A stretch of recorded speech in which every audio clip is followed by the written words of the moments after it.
यूं तीनों फरिश्ते खाली हाथ वापस आ गए। आखिरकार अल्लाह रब्बुल आलमीन ने हजरत इजराइल अलैहिस्सलाम को जमीन पर भेजा। जब वो जमीन पर आए तो मिट्टी ने फिर वही इल्तिजा की और बोले, क्या इजराइल, मुझे मत ले जाओ, मुझे यहीं छोड़ दो। मगर इजराइल अलैहिस्सलाम ने फरमाया, क्या मिट्टी, मैं तुम्हारी बात पर लौट नहीं सकता। मुझे अल्लाह का हुक्म मिला है और मैं अपने रब के हुक्म की खिलाफ वर्जी कभी नहीं करूँगा। ये कहकर उन्होंने मिट्टी उठाई और अल्लाह के दरबार में हाजिर हो गए। अल्लाह ताला ने खुश होकर फरमाया, क्या इजराइल, क्योंकि तुमने मेरा हुक्म पूरा किया, मैं तुम्हें एक खास जिम्मेदारी देता हूँ, इंसानों की रूह कब्ज करने की जिम्मेदारी। इजराइल अलैहिस्सलाम ने अर्ज किया कि ऐ अल्लाह, जब मैं इंसानों की रूह कब्ज करूंगा तो उनके घर वाले मुझसे नफरत करेंगे और मुझे इल्जाम देंगे। अल्लाह ताला ने फरमाया कि तुम फिक्र न करो, हर मौत के लिए मैं अलग अलग सबब बना दूंगा।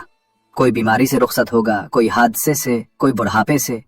लोग तुम्हें इल्जाम नहीं देंगे। ये सुनकर इजराइल का दिल मुतमईन हो गया। फिर फरिश्तों ने अल्लाह के हुक्म से इस मट्टी को मक्का शरीफ के करीब एक पहाड़ी पर रख दिया।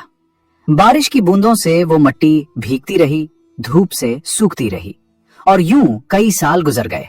आखिर अल्लाह की कुदरत से इसी मट्टी से हजरत आदम का पुतला बन गया। अल्लाह ने फरिश्तों को हुक्म दिया कि इसे जन्नत में ले जाओ। फरिश्तों ने अदब से हुक्म माना और आदम के जिस्म मुबारक को उठाकर जन्नत में रख दिया। वो जिस्म लंबे अरसे तक वहीं पड़ा रहा, बेरूह और बेजान।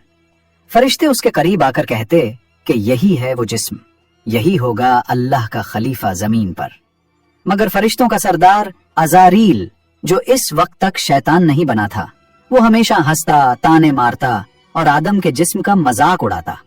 और चूंकि वो सरदार था, इसलिए कोई फरिश्ता उसे कुछ कहने की हिम्मत नहीं करता था।